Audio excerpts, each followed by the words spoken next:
Bismillahirrahmanirrahim. Assalamualaikum warahmatullahi wabarakatuh. Selamat siang, Bapak, Ibu, dan rekan-rekan sekalian. Puji syukur mari kita panjatkan atas kehadirat Allah Subhanahu wa Ta'ala yang telah memberikan kesempatan bagi kita untuk tetap mendapatkan kesehatan dan keberkahan dalam setiap langkah yang kita ambil.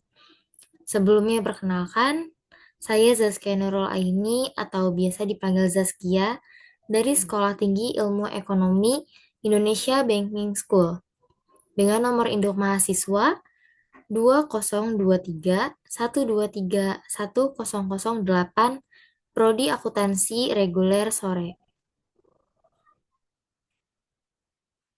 Pada kesempatan kali ini, kita akan membahas bersama-sama tentang kerangka dasar penyusunan dan penyajian laporan keuangan syariah atau KDPPLK Syariah yang telah disusun oleh kelompok 2 yang beranggotakan saya, Zaskia Nurul Aini.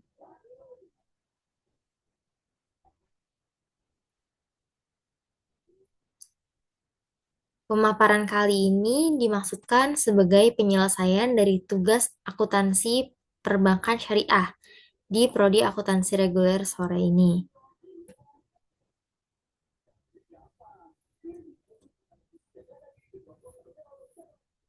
Tujuan dari pemaparan materi pada kesempatan kali ini, yang pertama yaitu untuk memahami latar belakang dan perkembangan laporan keuangan syariah.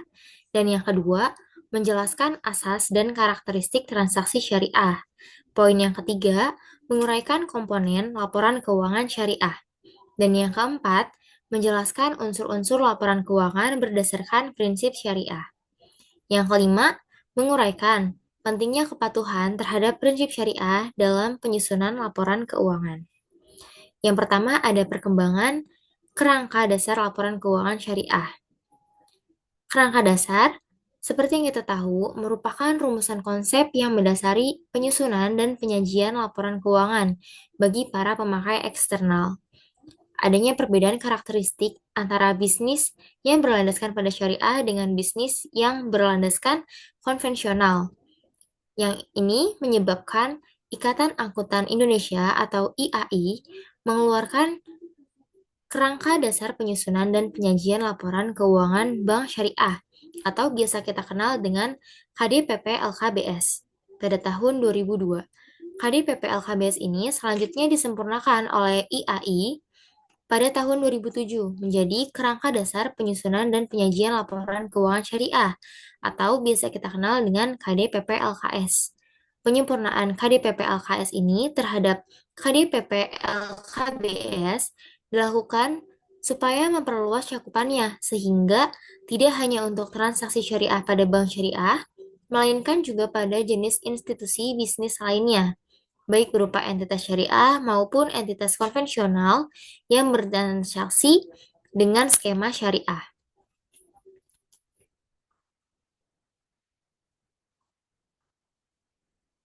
Selanjutnya ada sistematika penulisan KDPP LKS.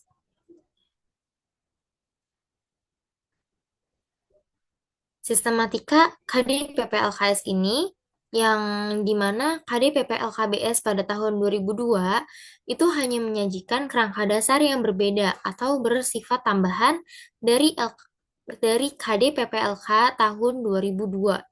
Dan jika tidak diatur secara khusus, diasumsikan kerangka dasar yang ada dalam KDPP LK tahun 1994 dianggap juga berlaku untuk bank syariah. Sementara itu, pada KDPP LKS, seluruh kerangka dasar dituliskan dengan tujuan agar pengguna dapat lebih mudah memahami KDPP LKS dalam suatu kesatuan secara utuh.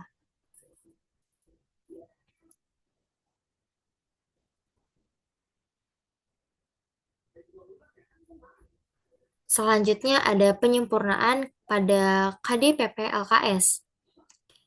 Pada bagian pendahuluan KDPP LKS ini dilakukan penyempurnaan khususnya mengenai pemakai dan kebutuhan informasi, paradigma syariah, asas transaksi syariah, dan karakteristik transaksi syariah.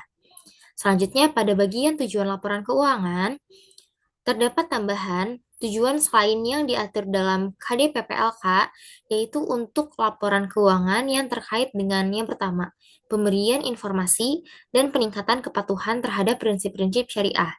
Juga pemberian informasi pemenuhan kewajiban fungsi sosial dari entitas syariah.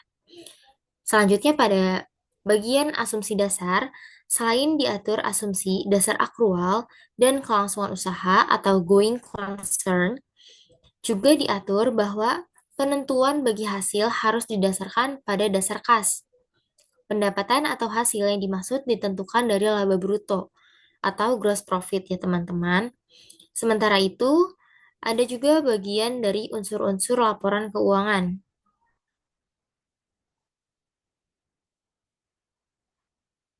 di mana unsur-unsur laporan keuangan ini mengatur antara lain seperti komponen laporan keuangan entitas syariah meliputi komponen laporan keuangan yang mencerminkan antara lain kegiatan komersial, kegiatan sosial, serta kegiatan dan tanggung jawab khusus entitas syariah.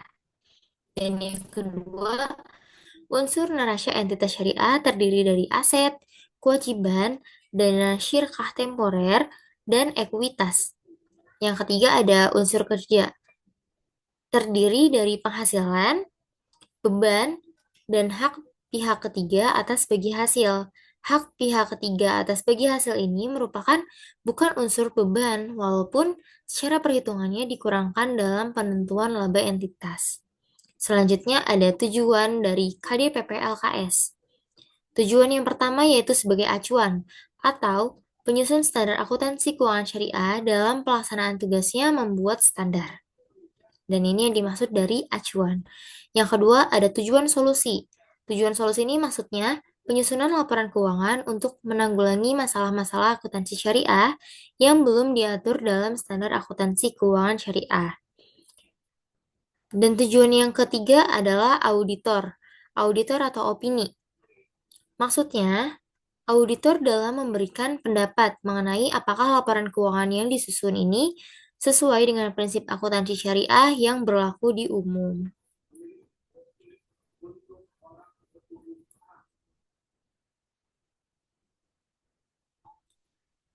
Dan di sini ada tujuan dan peranan dari KDPP-LKS atau kerangka dasar penyusunan dan penyajian laporan keuangan syariah. KDPP-LKS ini bertujuan sebagai acuan bagi penyusun standar akuntansi keuangan syariah. Seperti yang sudah dijelaskan tadi, di sini ada penyusun standar dan penyusun laporan serta auditor serta bagi pemakai laporan keuangan. Bagi para pemakai laporan keuangan, ini berfungsi sebagai alat untuk menafsirkan informasi yang disajikan dalam laporan keuangan yang disusun sesuai dengan standar akuntansi keuangan syariah.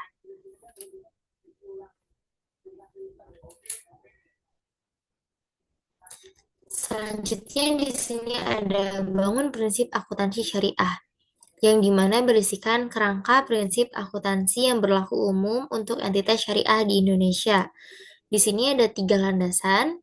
Yang pertama ada tingkat pertama yaitu PSAK dan ISAK syariah, serta PSAK dan ISAK umum yang sesuai dengan syariah.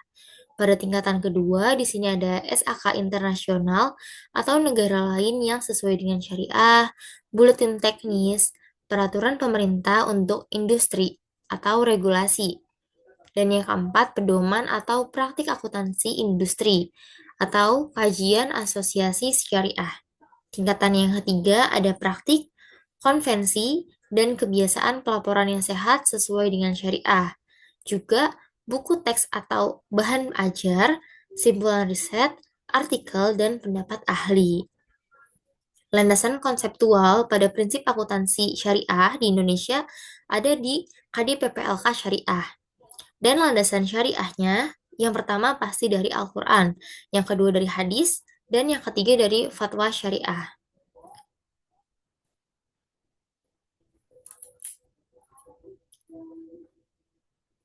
Selanjutnya di sini ada paradigma dan asas transaksi syariah.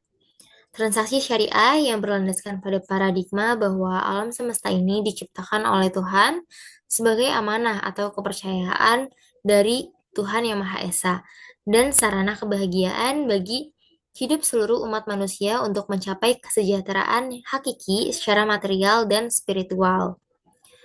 Paradigma dasar ini menekankan bahwa setiap aktivitas umat manusia memiliki akuntabilitas atau nilai ukur dan nilai ilahiyahnya yang menempatkan perangkat syariah dan akhlak sebagai parameter baik ataupun buruk, benar ataupun salah. Syariah merupakan ketentuan hukum Islam yang mengatur aktivitas umat manusia yang berisi perintah dan larangan yang merujuk pada Al-Quran, hadis, dan fatwa lainnya. Adapun akhlak di sini tuh maksudnya norma dan etika yang berisi nilai-nilai moral dalam interaksi sesama makhluk supaya hubungannya menjadi saling menguntungkan, sinergis, dan juga harmonis.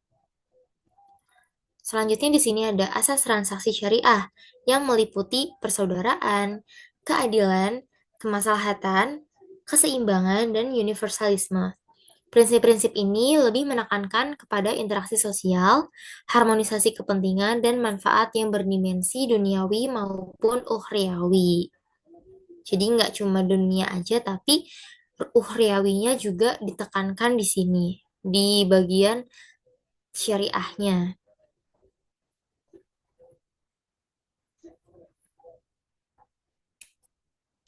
Yang pertama itu ada persaudaraan atau ukhuwah, yang kedua ada keadilan atau adalah, yang ketiga ada kemaslahatan atau maslahah, yang keempat ada keseimbangan atau tawazun, dan yang kelima universalisme atau syumuliyah.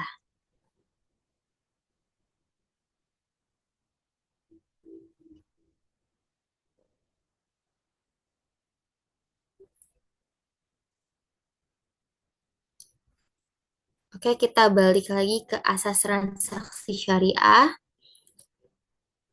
Di sini maksud dari prinsip-prinsip ini yang pertama yaitu persaudaraan. Pada asas persaudaraan ini maksudnya adalah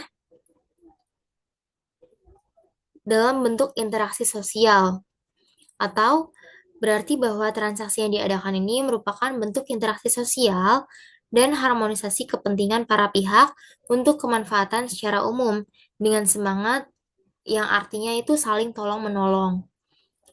Uhuah dalam transaksi syariah ini melingkupi berbagai aspek.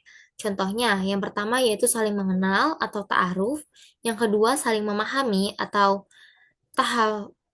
tafahum, dan yang ketiga saling menolong atau ta'awun, yang keempat saling menjamin atau takaful, dan yang kelima saling bersinergi atau tahaluf. Yang selanjutnya, di sini ada prinsip keadilan atau adalah. Prinsip ini tuh mengandung arti menempatkan sesuatu pada tempatnya dan memberikan sesuatu pada yang berhak, serta memperlakukan sesuatu sesuai dengan porsinya. Sesuai dengan porsinya, yang itulah dimaksud dengan keadilan atau adalah. Implementasi keadilan ini dalam kegiatan usaha biasanya berupa aturan prinsip muamalah yang melarang unsur riba, zulum, masyir, gharar, ihtikor, najasi, riswah, ta'aluk, dan penggunaan unsur haram dalam barang-barang maupun jasa lainnya. Yang ketiga ada asas dari kemaslahatan atau maslahah, yang dimana di sini berarti bahwa transaksi syariah harus merupakan segala bentuk kebaikan dan manfaat yang berdimensi duniawi maupun ukhriyawi, material dan spiritual, serta juga antara individual dan kolektif. Kemaslahatan di sini harus memenuhi dua unsur. Unsur yang pertama yaitu halal atau sesuai dengan syariah, dan yang kedua toyib atau bermanfaat dan membawa keberkahan maupun kebaikan. Transaksi syariah ini bisa kita anggap sebagai maslahah karena harus memenuhi secara keseluruhan dari unsur-unsur yang menjadi tujuan dari ketetapan syariah ini diberlakukan. Selanjutnya di sini ada prinsip keseimbangan atau tawazun. Prinsip tawazun ini maksudnya adalah prinsip yang harus memperhatikan keseimbangan antara aspek material dan aspek spiritual, aspek privat maupun publik, sektor keuangan dan real, bisnis juga sosial, serta keseimbangan aspek manfaatan dan aspek pelestarian.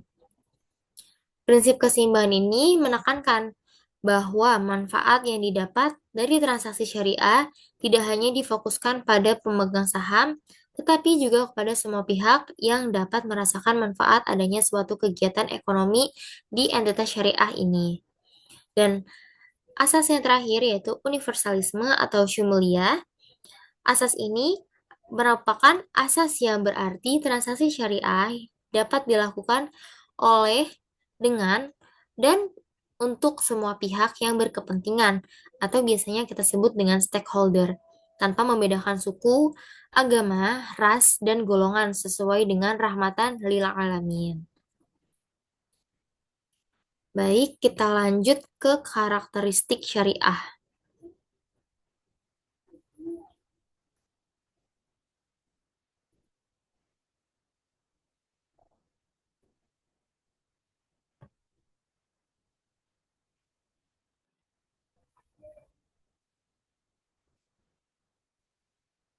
Selanjutnya di sini ada karakteristik dari transaksi syariah.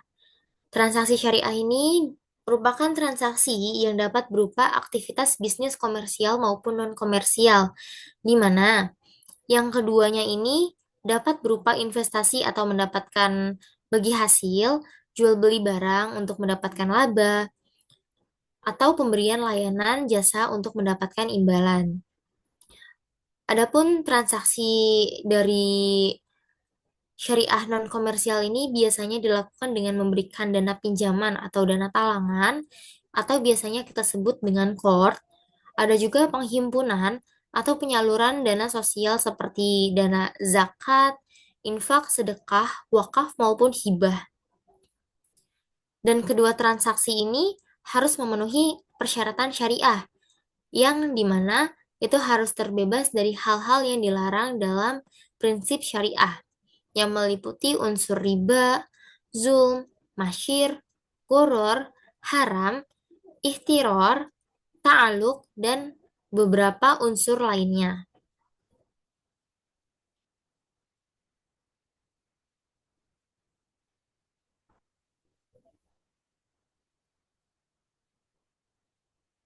Selanjutnya di sini kita akan memahami laporan keuangan syariah.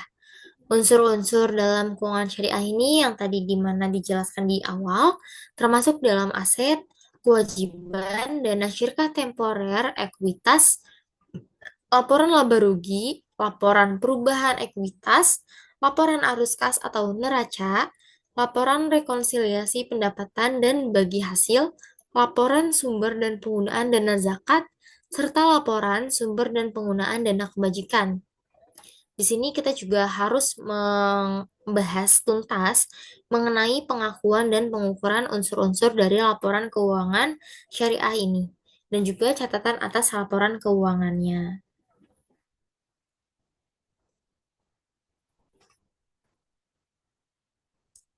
Sebelum itu, kita juga harus tahu karakteristik dan pemakai dari laporan keuangan. Transaksi syariah ini bisa aja berupa aktivitas bisnis komersial maupun non-komersial yang pastinya harus memenuhi persyaratan syariah. Pemakai dari laporan keuangan syariah itu ada beberapa ya. Nah, di dalam penjelasan atau pemaparan kali ini saya akan menyebutkan ada 11 poin atau 11 pihak yang memakai laporan keuangan. Yang pertama ada investor, yang kedua ada pemberi dana, ketiga ada pemilik dana syirkah temporer, yang keempat pemilik dana titipan, yang kelima pembayar dan penerima zakat, infak, sedekah, dan wakaf, yang keenam ada pengawas syariah, yang ketujuh ada karyawan, yang kedelapan ada pemasok atau mitra usaha lainnya, ataupun biasa kita sebut dengan supplier. Yang kedelapan, maksud saya yang ke-9 ada pelanggan, yang ke-10 ada pemerintah, dan yang ke-11 ada masyarakat. Oke, satu persatu, mulai dari investor. Investor itu adalah ada dua jenis, investor sekarang dan investor potensial. Maksud dari investor sekarang itu maksudnya adalah investor yang ada di saat ini, dan investor yang potensial adalah investor yang akan mendatang. Investor sendiri adalah pihak yang menanamkan dananya untuk memiliki usaha yang ada atau dilaksanakan di suatu entitas. Biasanya bukti kepemilikan ini diwujudkan dalam bentuk surat saham, bisa juga dalam bentuk surat obligasi. Investor sekarang di mana adalah orang atau institusi yang telah memiliki surat saham suatu perusahaan. Sedangkan investor potensial adalah investor di masa mendatang, merupakan seorang atau entitas yang sedang atau akan dilakukan, atau mereka tuh baru akan membeli surat berharga atau surat saham itu sendiri. Mereka ini membutuhkan informasi untuk membantu mereka menentukan nih, apakah harus membeli, menahan, atau menghold, ataupun menjual investasi tersebut. Investor juga biasanya tertarik pada informasi yang memungkinkan mereka untuk menilai kemampuan suatu entitas untuk membagikan dividen pada tiap tahunnya. Yang kedua ada pemberi dana atau court. Pemberi dana ini merupakan individu ataupun institusi yang memberikan pinjaman kepada suatu entitas syariah dengan menggunakan skema court, yaitu pinjaman dengan pengembalian sejumlah uang yang sama dengan yang dipinjam. Tidak ada bunga dan tidak ada unsur-unsur yang diharamkan dalam suatu entitas syariah. Pemberi dana court ini biasanya membutuhkan informasi atau laporan keuangan ini tuh untuk memungkinkan mereka menyimpulkan apakah dana court dapat dibayar pada saat jatuh tempo atau tidak. Dan yang ketiga ada pemilik dana syirkah temporer. Pemilik dana syirkah temporer ini merupakan suatu individu atau suatu institusi yang menginvestasikan dananya pada entitas syariah secara temporer dengan menggunakan skema bagi hasil. Pemilik dana syirkah temporer ini berkepentingan dengan informasi keuangan yang memungkinkan mereka untuk mengetahui nih tingkat keamanan dan keuntungan dana yang mereka investasikan pada suatu entitas syariah. Informasi ini dapat digunakan bagi mereka sebagai dasar pengambilan keputusan untuk menarik, mempertahankan, dan menambah jumlah dana yang diinvestasikan kepada suatu entitas syariah. Yang keempat, ada pemilik dana titipan. Pemilik dana titipan ini adalah suatu individu atau institusi yang menitipkan dananya di entitas syariah dengan skema wadiah atau penitipan tanpa adanya kewajiban bagi yang dititipi untuk memberikan tambahan kepada si peminjam atau penitipnya lah. Dan pemilik dana titipan ini membutuhkan informasi keuangan biasanya tuh untuk memungkinkan mereka mengetahui apakah dana yang dititip ini dapat diambil setiap saat atau tidak.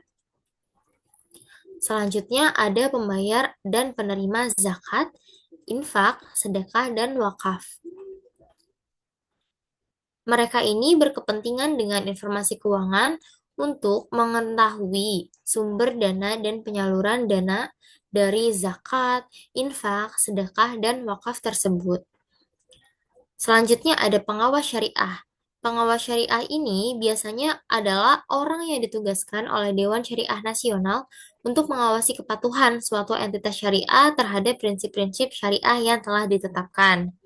Pengawas syariah ini memerlukan informasi laporan keuangan untuk mengevaluasi kesesuaian produk-produk dari entitas syariah dan sistem operasi entitas syariah terhadap prinsip syariah, sudah sesuai atau belum. Dan yang ketujuh ada karyawan. Karyawan di dalam pemakai laporan keuangan ini, mereka membutuhkan laporan keuangan untuk mengetahui atau memungkinkan mereka menilai kemampuan suatu entitas syariah ini dalam memberikan balas jasa atau biasa kita kenal dengan gaji, manfaat pensiun, dan juga kesempatan kerja bagi mereka. Yang kedelapan ada pemasok atau mitra usaha lainnya atau biasa kita kenal dengan supplier. Mereka biasanya membutuhkan informasi yang memungkinkan untuk menilai apakah jumlah yang terutang bisa dibayar oleh entitas syariah tersebut atau tidak. Dan yang kesembilan ada pelanggan.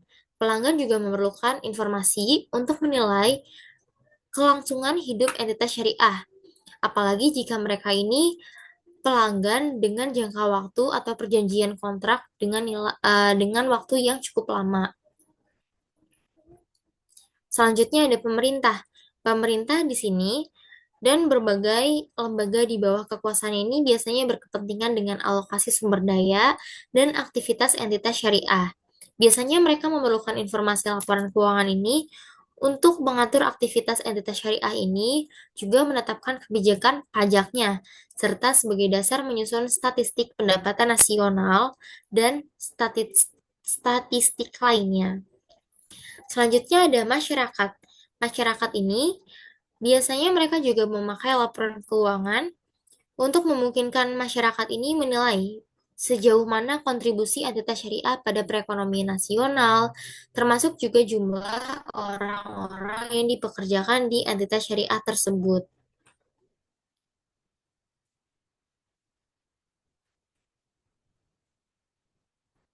Oke, kita masuk ke landasan akuntansi syariah. Landasan yang pertama tentu pada Al-Quran, yang kedua pada hadis, yang ketiga pada fatwa syariah, dan yang keempat pada KDPPLK syariah.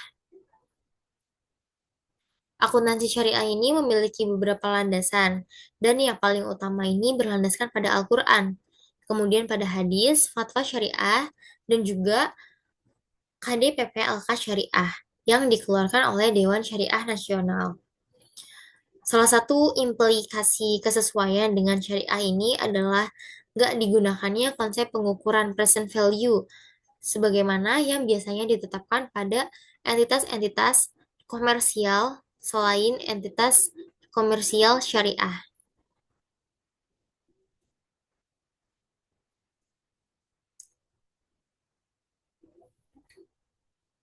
Selanjutnya di sini ada tujuan dari laporan keuangan syariah.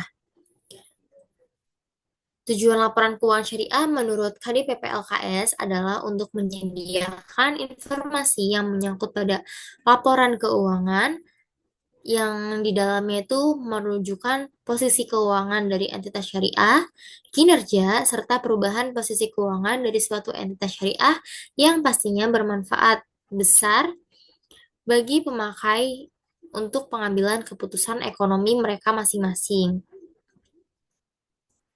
Selain itu, tujuan lainnya untuk yang pertama yaitu meningkatkan kepatuhan syariah. Meningkatkan kepatuhan terhadap prinsip syariah dalam semua aspek transaksi dan kegiatan usaha. Yang kedua, ada informasi aset. Informasi tentang kepatuhan entitas syariah terhadap prinsip syariah serta informasi aset, kewajiban, pendapatan, dan beban yang tidak sesuai dengan prinsip syariah bila ada. Serta bagaimana perolehan dan penggunaannya juga pastinya harus dikontrol. Dan yang selanjutnya ada informasi sebagai tanggung jawab, yaitu informasi untuk membantu mengevaluasi pemenuhan tanggung jawab entitas syariah terhadap amanah dalam mengamankan dananya, menginvestasikan dananya pada tingkat keuntungan yang layak. Juga informasi mengenai tingkat keuntungan investasi yang diperoleh penanam modal dan pemilik dana syirkah temporer, serta informasi mengenai pemenuhan kewajiban dan fungsi sosial dari suatu entitas syariah, termasuk pengelolaan dan penyaluran zakat, infak, sedekah, dan wakaf. Laporan keuangan ini juga biasanya menunjukkan apa-apa yang telah dilakukan oleh bagian manajemen ataupun pertanggungjawaban dari bagian manajemen atas sumber daya yang telah dipercayakan.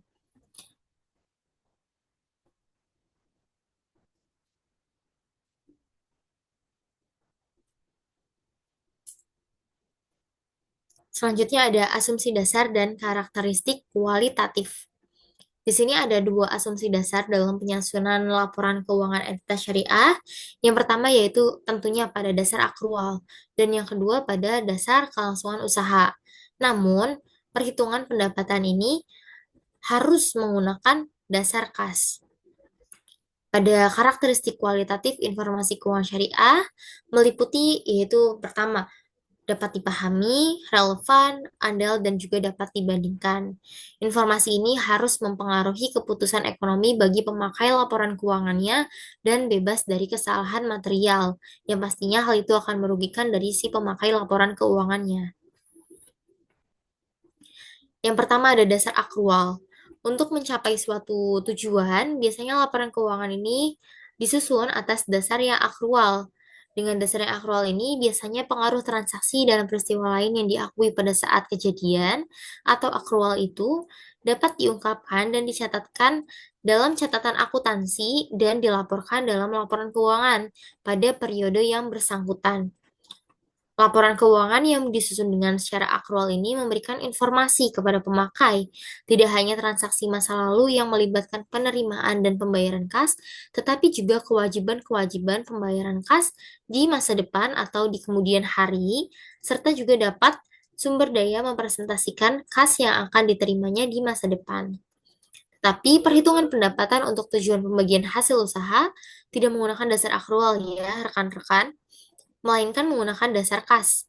Karena dalam pembagian hasil usaha disebutkan dalam KDPP LKS pada paragraf ke nomor 42. Pendapatan atau hasil yang dimaksud adalah laba bruto, bukan laba neto.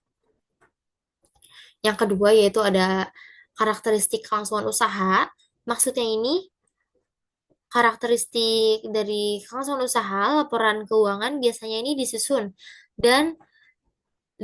atas dasar dan diasumsikan kelangsungan usaha entitas syariah dan akan melanjutkan usahanya di masa depan. Oleh karena itu, biasanya entitas syariah ini diasumsikan tidak bermaksud atau tidak berkeinginan melikuidasi atau mengurangi secara material skala usahanya, supaya usahanya ini tetap berlangsung di kemudian hari.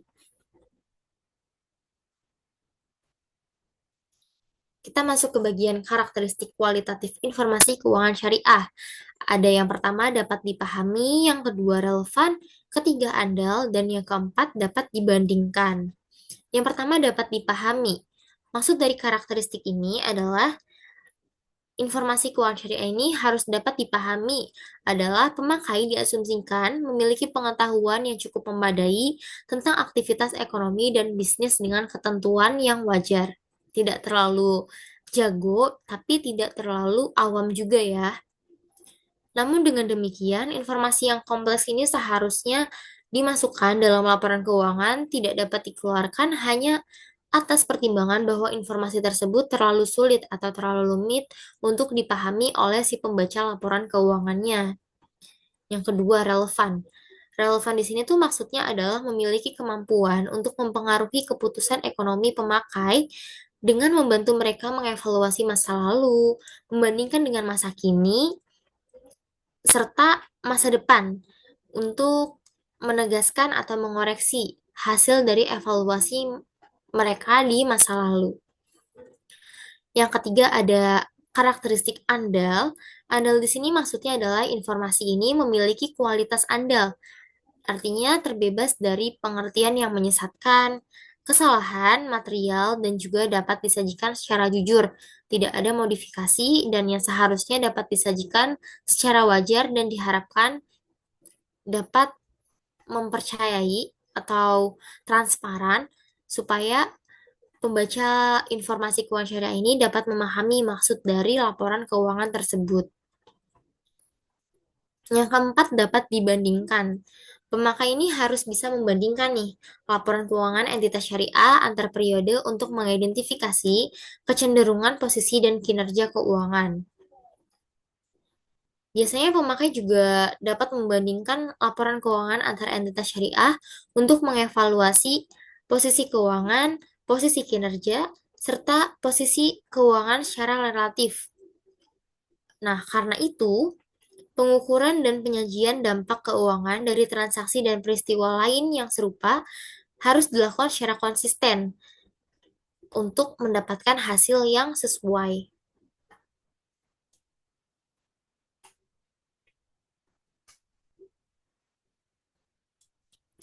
Selanjutnya ada unsur-unsur laporan keuangan entitas syariah. Unsur yang pertama ada mencerminkan kegiatan komersial, sosial, serta kegiatan dan tanggung jawab khusus entitas syariah. Di sini maksudnya komponennya meliputi pada laporan posisi keuangan, laporan laba rugi, laporan arus kas, ataupun laporan perubahan ekuitas. Yang kedua ada unsur neraca. Unsur neraca ini di dalamnya ada aset, kewajiban, dana syirkah temporer, dan ekuitas. Dan unsur yang ketiga ada unsur kinerja yang berisikan penghasilan, beban, dan hak pihak ketiga atas bagi hasil, yang merupakan itu bukan unsur dari beban.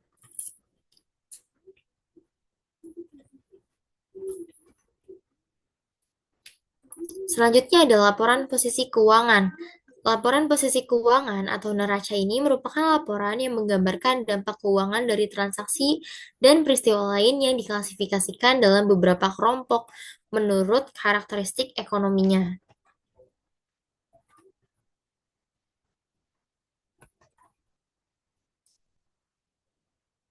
Selanjutnya dapat kita lihat format dari neraca bank syariah. Ini tidak jauh beda dengan format neraca pada bank-bank konvensional lainnya. Yang membedakan adalah di beberapa aspek tertentu.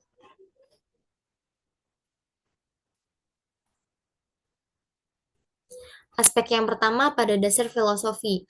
Laporan keuangan syariah ini yang pastinya berdasarkan pada prinsip syariah, berlandaskan pada Al-Quran, hadis, dan fatwa sesuai dengan Dewan Syariah Nasional atau DSN MUI. Sedangkan laporan keuangan konvensional berdasarkan pada prinsip ekonomi kapitalis yang bertujuan untuk memaksimalkan keuntungan pemegang saham. Nah, pada struktur dan komponen laporan keuangannya ini, yang pertama pada laporan posisi keuangan atau neraca, bedanya yaitu pada laporan keuangan syariah memuat dana syirkah temporer, yaitu dana investasi yang tidak masuk dalam ekuitas maupun liabilitas. Dan yang kedua, itu pada laporan keuangan konvensional, yang mereka tuh tidak memiliki konsep dana syirkah temporer dan hanya membagi antara aset dan liabilitas serta ekuitas. Juga di laporan laba rugi itu ada bedanya. Pada laporan keuangan syariah itu nggak mengenal bunga, karena hal itu riba, melainkan pendapatan berbasis bagi hasil, mudorobah atau musyarakah, maupun jual beli, murabahah atau istisna, maupun salam. Sedangkan pada laporan keuangan konvensional, di sini mengakui pendapatan dari bunga atau interest income yang diperoleh dari kredit dan investasi yang berbasis bunga, biasanya bunga bank. Baik, kita lanjut. Di sini ada unsur pengukuran posisi keuangan. Unsur yang pertama ada aset. Aset di sini maksudnya adalah sumber daya yang dikuasai oleh suatu entitas syariah sebagai akibat dari peristiwa masa lalu atau masa lampau dan memiliki manfaat ekonomi di masa depan bagi entitas syariah tersebut. Manfaat ekonomi masa depan biasanya ini terwujud dalam aset yang dapat mengalir ke dalam entitas syariah dengan beberapa cara. Misalnya, digunakan sendiri bersama aset lain dalam produksi barang maupun jasa yang dijual oleh entitas tersebut, dipertukarkan dengan aset lain yang diperlukan, digunakan untuk menyelesaikan kewajiban, serta dibagikan kepada para pemilik entitas syariah. Unsur yang kedua ada kewajiban. Kewajiban adalah utang entitas syariah masa kini yang timbul dari peristiwa masa lalu, yang penyelesaiannya ini biasanya kita harapkan mengakibatkan arus keluar dari sumber daya entitas syariah yang mengandung manfaat ekonomi. Penyelesaian kewajiban yang ada sekarang dapat dilakukan dengan berbagai cara. Contohnya, dengan pembayaran kas, pembayaran aset lain, pemberian jasa, penggantian kewajiban tersebut dapat dengan kewajiban lain, serta konversi kewajiban menjadi ekuitas. Kewajiban ini biasanya bisa juga kita hapuskan dengan cara, misalkan kreditur ini membebaskan atau membatalkan haknya. Misalkan kayak perusahaan kita collab nih. Nah, itu berhak aja buat si kreditur ini menghapuskan atau memutihkan utang-utang atau kewajiban yang kita miliki. Yang keempat ada unsur ekuitas. Unsur ekuitas ini adalah hak residual atas aset entitas syariah setelah dikurangi semua kewajiban dan dana syirkah temporer. Ekuitas ini biasanya bisa berupa setoran modal oleh para penanam saham, saldo laba, dan penyisihan saldo laba menurut KDPP LKS.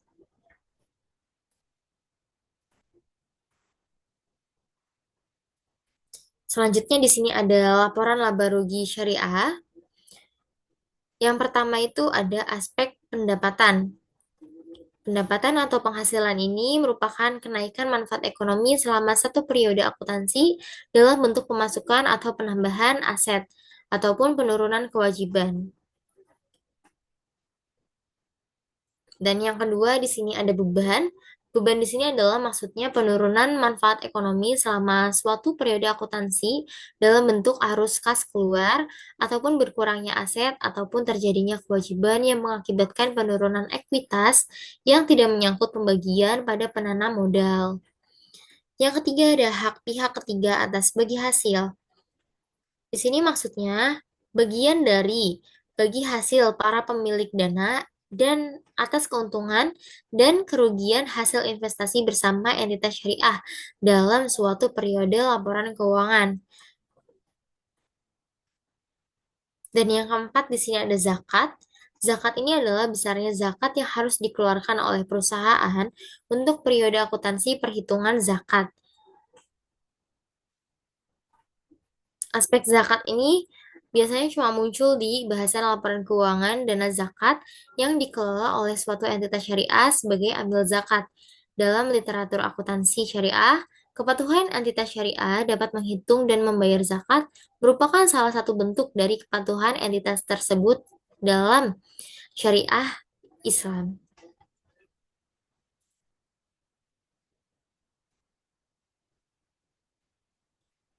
Selanjutnya di sini ada laporan perubahan ekuitas. Poin yang pertama adalah laba rugi neto. Laba atau rugi neto periode yang bersangkutan di sini maksudnya adalah laba rugi yang dihasilkan pada suatu periode akuntansi tertentu. Dan yang kedua ada pendapatan maupun beban. Maksudnya adalah setiap pos pendapatan dan beban ini keuntungan atau kerugian yang diakui langsung dalam ekuitas. Yang ketiga ada perubahan kewajiban kebijakan akuntansi. Di sini maksudnya adalah pengaruh kumulatif dari perubahan kebijakan akuntansi dan perbaikan terhadap kesalahan mendasar sebagaimana yang sudah diatur dalam PSAK. Yang keempat ada transaksi modal dengan pemilik dan distribusi kepada pemilik. Maksudnya biasanya ini yang disebut dengan dividen. Yang keempat ada saldo laba. Maaf, maksud saya yang kelima ada saldo laba atau saldo akumulasi laba maupun rugi pada awal maupun akhir periode suatu periode akuntansi. Yang keenam ada rekonsiliasi modal.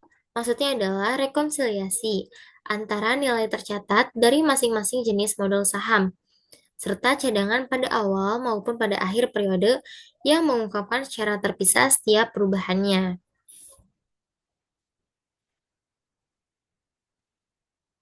Selanjutnya ada laporan arus kas. Laporan arus kas ini biasanya disusun berdasarkan dengan ketentuan yang telah ditetapkan oleh PSAK.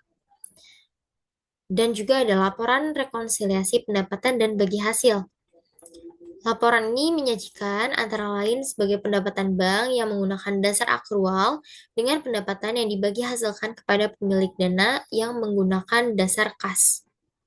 Dalam laporan rekonsiliasi ini, bank biasanya tuh menyajikan yang pertama, pendapatan usaha utama dengan dasar akrual, yang kedua, penyesuaian.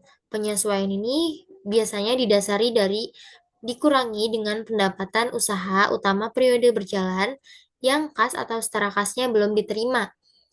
dan juga ditambah dengan pendapatan usaha utama periode sebelumnya yang kas atau setara kasnya diterima di periode berjalan. Yang ketiga, pendapatan yang tersedia untuk bagi hasil. Yang keempat, bagian bank atas pendapatan yang tersedia untuk bagi hasil. Yang kelima, bagian pemilik dana atas pendapatan yang tersedia untuk bagi hasil.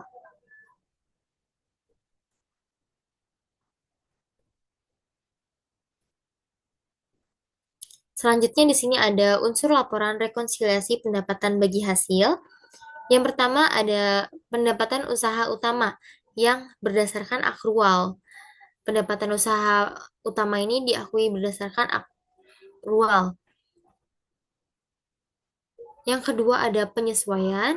Penyesuaian ini adalah penyesuaian atas pendapatan usaha utama periode berjalan yang kas atau setara kasnya belum diterima maupun pendapatan usaha utama periode sebelumnya yang kas atau setara kasnya diterima di periode berjalan.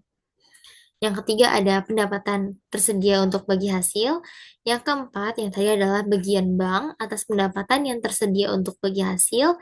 Yang kelima, kepemilikan dana atau bagian pemilik dana atas pendapatan yang tersedia untuk bagi hasil.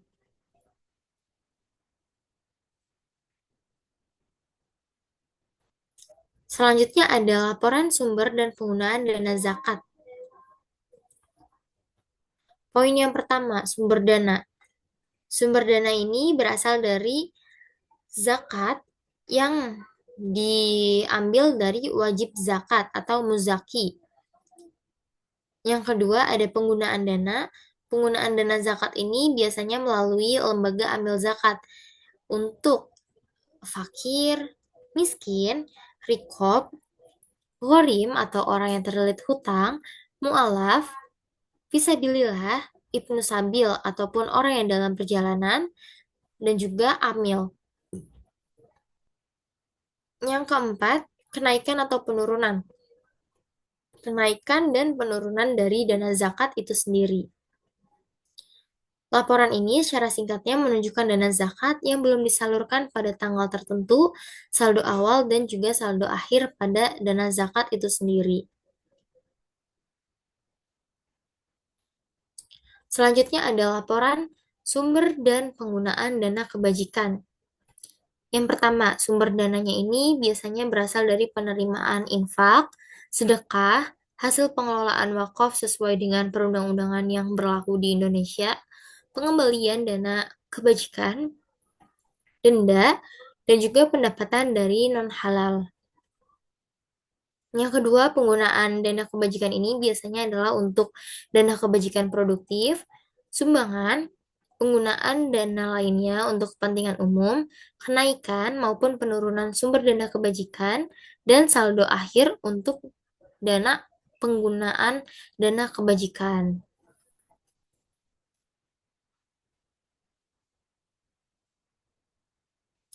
Selanjutnya di sini ada pengakuan unsur laporan keuangan. Pengakuan unsur laporan keuangan ini merupakan proses pembentukan pos yang memenuhi definisi unsur serta kriteria pengakuan dalam neraca maupun laporan laba rugi. Pengakuan ini dilakukan dengan menyatakan pos-pos tersebut baik dalam kata-kata maupun dalam jumlah uang yang mencantumkan kepada laporan neraca maupun laporan laba rugi. Yang biasanya pos yang memenuhi kriteria tersebut harus diakui pada laporan-laporan tersebut untuk melihat atau jika ada kemungkinan bahwa manfaat ekonomi yang berkaitan dengan pos-pos tersebut akan mengalir dari atau ke dalam entitas syariah dan pos tersebut mempunyai nilai atau biaya yang dapat diukur secara andal. Yang pertama ini ada pengakuan aset. Aset ini diakui dalam neraca jika besar kemungkinan bahwa manfaat ekonominya di masa depan diperoleh oleh entitas syariah mempunyai nilai atau biaya yang dapat diukur dengan andal. Dan aset ini tidak diakui dalam neraca jika pengeluarannya telah terjadi dan manfaat ekonominya dipandang menurut kita tuh nggak mungkin buat mengalir ke dalam entitas syariah setelah periode akuntansi berjalan. Yang kedua di sini ada kewajiban atau pengakuan kewajiban di sini itu maksudnya kewajiban diakui dalam neraca jika besar kemungkinan bahwa pengeluaran sumber daya yang mengandung manfaat ekonomi akan dilakukan untuk menyelesaikan kewajiban sekarang dan jumlahnya harus diselesaikan dapat diukur secara andal. Yang ketiga ada pengakuan dana syirkah temporer. Maksudnya dalam neraca ini hanya dilakukan jika entitas syariah memiliki kewajiban untuk mengembalikan dana yang diterima melalui pengeluaran sumber daya yang mengandung nilai manfaat ekonomi dan jumlah yang harus diselesaikan dapat diukur secara andal. Balik lagi, harus diukur secara andal. Jumlah dana syirkah temporer ini dapat berubah sesuai dari hasil investasinya. Dan yang keempat ada pengakuan penghasilan. Pengakuan penghasilan ini diakui dalam laporan laba rugi jika kenaikan manfaat ekonomi di masa depan yang berkaitan dengan peningkatan aset atau penurunan kewajiban telah terjadi dan dapat diukur secara andal. Hal ini berarti pengakuan penghasilan terjadi bersamaan dengan pengakuan kenaikan aset dan penurunan kewajiban. Kriteria yang ditetapkan dalam pengakuan penghasilan adalah penghasilan tersebut telah diperoleh oleh entitas syariah ini, dan prosedur ini dimaksudkan untuk membatasi pengakuan penghasilan pada pos-pos yang dapat diukur secara andal dan memiliki derajat kepastian yang cukup. Jadi, bukan masih abu-abu, tapi udah pasti bakal kita dapatkan. Yang kelima, di sini ada pengakuan beban. Maksudnya adalah beban diakui pada laporan laba rugi jika penurunan manfaat di masa depan yang berkaitan dengan penurunan aset atau peningkatan kewajiban ini telah terjadi dan dapat diukur secara andal. Hal ini berarti beban ini diakui terjadi dalam laporan laba rugi atas dasar hubungan langsung antara biaya yang timbul dan pos yang menghasilkan suatu penghasilan ini diperoleh.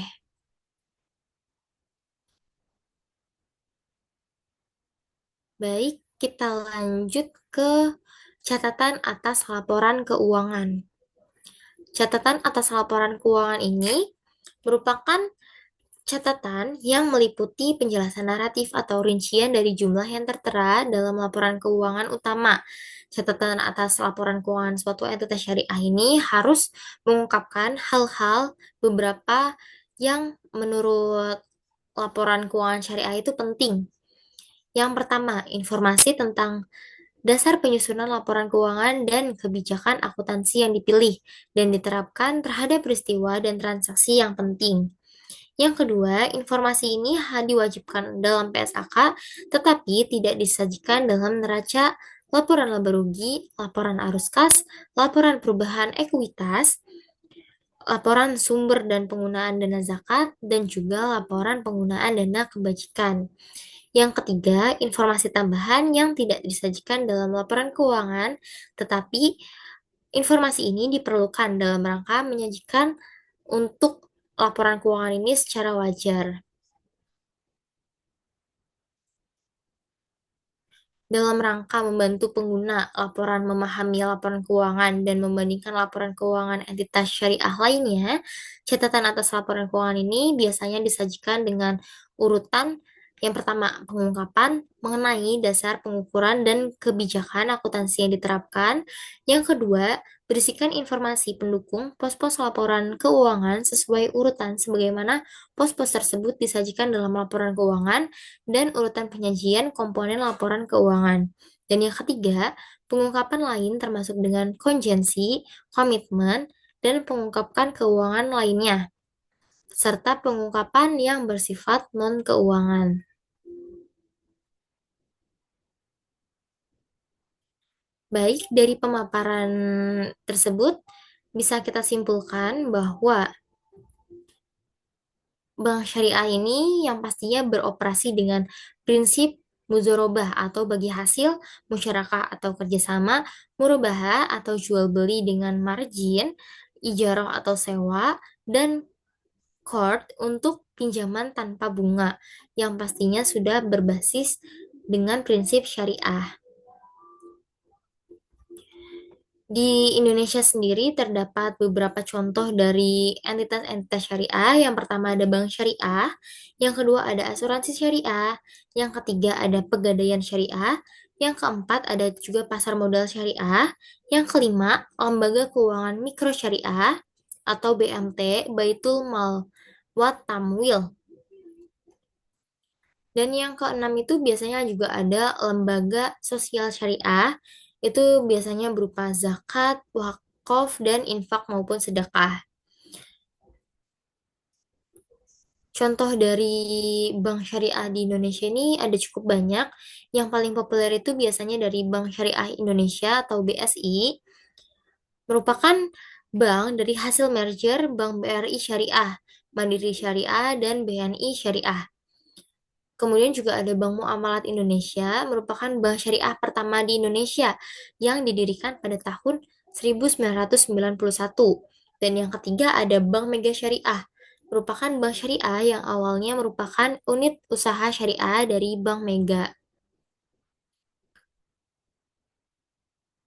Yang kedua itu ada tadi asuransi syariah.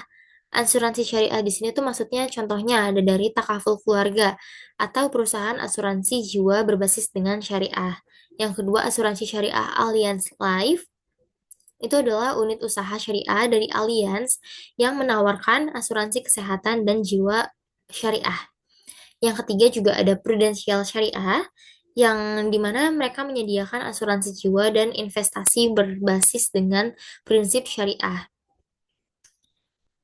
Asuransi-asuransi ini tuh biasanya menggunakan konsep ta'awun atau tolong-menolong maupun konsep tabaru, hibah atau sumbangan. Maksudnya ini dana yang dikumpulkan dari peserta lainnya akan digunakan untuk saling membantu jika terjadi resiko pada salah satu peserta. Contohnya misalkan si A sakit, nah ini ada uang dari si B, si C, itu untuk mengcover dari eh, dana yang harus dikeluarkan oleh si A. Juga perusahaan ini bertindak sebagai pengelola dana dan hanya mengambil ujroh atau fee dari pengelolaannya, bukan dari bunga maupun dari unsur-unsur riba lainnya. Yang ketiga ini ada pegadaian syariah. Ini cukup menarik karena pegadaian dan juga berbasis syariah. Contohnya adalah pegadaian syariah yang merupakan unit syariah dari PT Pegadaian Indonesia dan juga ada Bank Syariah Indonesia melalui layanan Gadai Mas Syariah. Pegadaian syariah ini menggunakan akad roh atau gadai maupun ijaroh atau sewa. Nasabah ini biasanya bisa menggadaikan barang berharga seperti emas untuk mendapatkan pinjaman tunai, juga nggak ada bunganya, tetapi nasabah membayar biaya pemeliharaan atau ujroh. Yang keempat tadi ada pasar modal syariah. Pasar modal syariah ini ada contohnya di Indeks Saham Syariah Indonesia atau ISSI. Yang kedua ada Jakarta Islamic Index atau JII. Yang ketiga ada reksadana syariah. Misalnya ini ada Mandiri Investasi Syariah, Stakeholder Syariah Balance Fund. Yang merupakan pasar modal syariah ini merupakan bagian dari Bursa Efek Indonesia atau BEI yang menyediakan instrumen investasi yang sesuai dengan prinsip syariah agama Islam. Saham yang masuk dalam Indeks Saham Syariah Indonesia atau ISSI harus memenuhi kriteria di mana tidak bergerak di sektor haram, yang merupakan alkohol, perjudian, riba, dan unsur haram lainnya.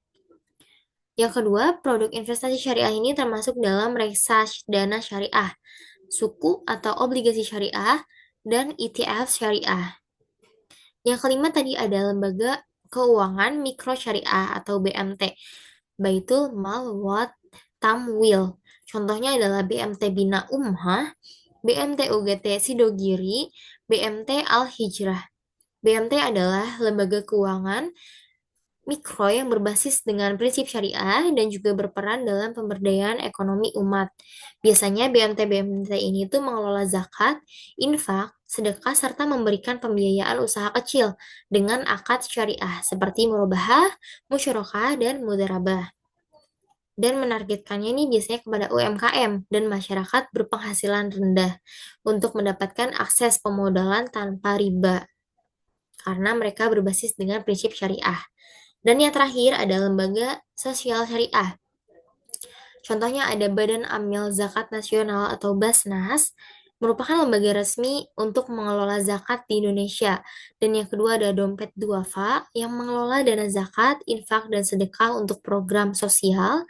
Dan yang ketiga adalah Zismu, Lembaga Amil Zakat Muhammadiyah, yang mereka mengelola dana sosial untuk pemberdayaan masyarakat.